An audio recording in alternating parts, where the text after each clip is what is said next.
अस्सलाम वालेकुम।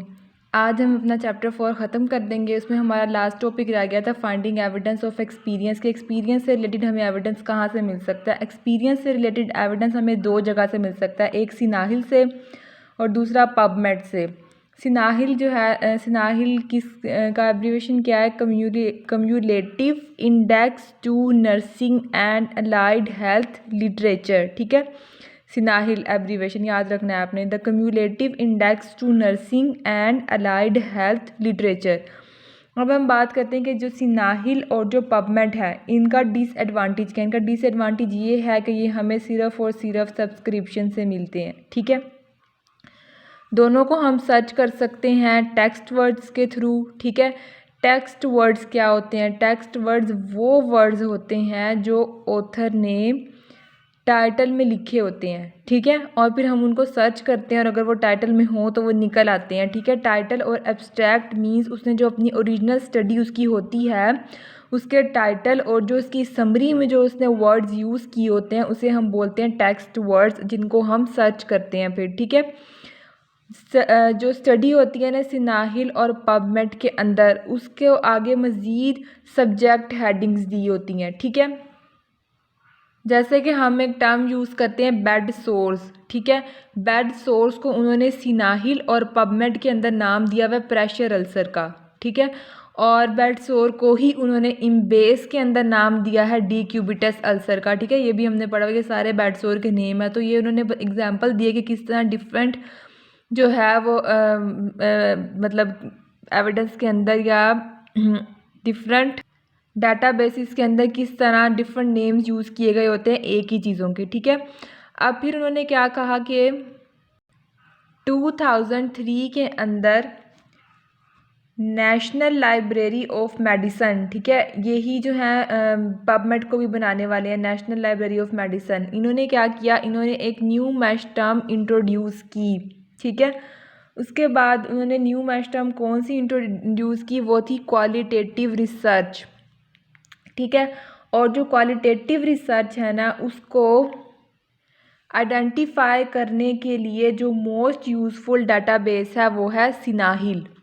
ठीक है, अब हमने ये सिनाहिल और पबमेड का इकट्ठा पढ़ा था, अब हम सिनाहिल और पबमेड को अलग से डिस्कस कर लेते हैं। सबसे पहले हम बात करते हैं सिनाहिल। सिनाहिल की एब्रीविएशन मैंने आपको बताई, the cumulative index to nursing and allied health literature. ठीक है, सिनाहिल की के अंदर हम एफिशिएंट सर्च कर सकते हैं और उसके 2 पार्ट्स होते हैं। ठीक है, फर्स्ट पार्ट है और जो सेकंड पार्ट है। फर्स्ट पार्ट किस लिए होता है? फर्स्ट पार्ट स्पेसिफाई करता है सब्जेक्ट को जिसके अंदर हम इंटरेस्टेड हैं। ठीक है, और जो सेकंड पार्ट है वो स्पेसिफाई करता है कि क्वालिटेटिव रिसर्च को और मेथडोलॉजी को, मेथड को जो हम यूज़ कर रहे हैं। दोबारा बता देती हूँ, सिनाहिल में सर्च के 2 पार्ट हैं, first part, second part. First part जो है उसके अंदर हम सब्जेक्ट को स्पेसिफाई करते हैं जिसके अंदर हम इंटरेस्टेड हैं, सेकंड पार्ट में हम क्वालिटेटिव रिसर्च और मेथडोलॉजी को स्पेसिफाई करते हैं। और जो ये 2 पार्ट हैं, फर्स्ट पार्ट और सेकंड पार्ट, इन दोनों को हम कंबाइन करते हैं एंड के थ्रू। उसके बाद 3 कॉलम होते हैं सिनाहिल के अंदर। फर्स्ट कॉलम आता है हमारे पास, सेकंड कॉलम है और थर्ड कॉलम है जब हम सर्च करते हैं। फर्स्ट कॉलम हमें क्या बताता है? फर्स्ट कॉलम हमें ये बताता है कि हमने जो सर्च की है उसके कितने नंबर हैं। ठीक है, number corresponding to each search, each search के, हर सर्च के हमारे पास कितने नंबर आए हैं। और सेकंड कॉलम हमें बताता है सर्च टर्म्स के बारे में, और थर्ड कॉलम हमें बताता है कि हर सर्च से हमारे पास कितने नंबर ऑफ़ हिट्स आए हैं। ठीक है, नेक्स्ट हम बात कर लेते हैं पबमेड की। पबमेड में क्या होता है? पबमेड में फ्यू सब्जेक्ट हेडिंग्स होती हैं क्वालिटेटिव रिसर्च से रिलेटेड। ठीक है, उसके बाद इसके अंदर मल्टी लाइन सर्चेज आती हैं।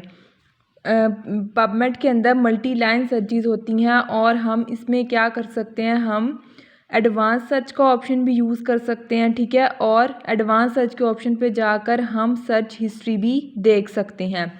नेक्स्ट हमारे पास आ जाता है गेटिंग फुल टेक्स्ट। जब हम किसी भी लिटरेचर पे सर्च करते हैं तो हमें क्या क्या चीज़ें मिलती हैं? टाइटल्स मिलते हैं, बिब्लियोग्राफिक है, डिटेल्स है और एब्स्ट्रैक्ट मिल जाते हैं रेलेवेंट रिसर्च रिपोर्ट्स के। ठीक है, जो बेस्ट डाटा हम ऑब्टेन कर सकते हैं फुल टेक्स्ट का वो हम इलेक्ट्रॉनिकली ले सकते हैं। फुल टेक्स्ट को लेने का जो बेस्ट वे है वो है कि हम उसको इलेक्ट्रॉनिकली लें, ठीक है।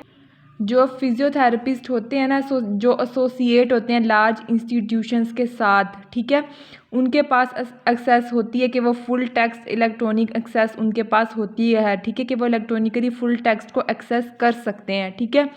लेकिन जो कुछ जर्नल्स हैं वो उन्हें भी सब्सक्रिप्शन के थ्रू ही मिलते हैं, ठीक है। लेकिन फिर वो कह रहे हैं कि कुछ फिजियोथेरेपिस्ट ऐसे होते हैं जिनको सब्सक्रिप्शन के थ्रू भी एक्सेस नहीं मिलती, ठीक है, सिर्फ वो जर्नल्स के थ्रू जो हैं वो एक्सेस ले सकते हैं इलेक्ट्रॉनिकली।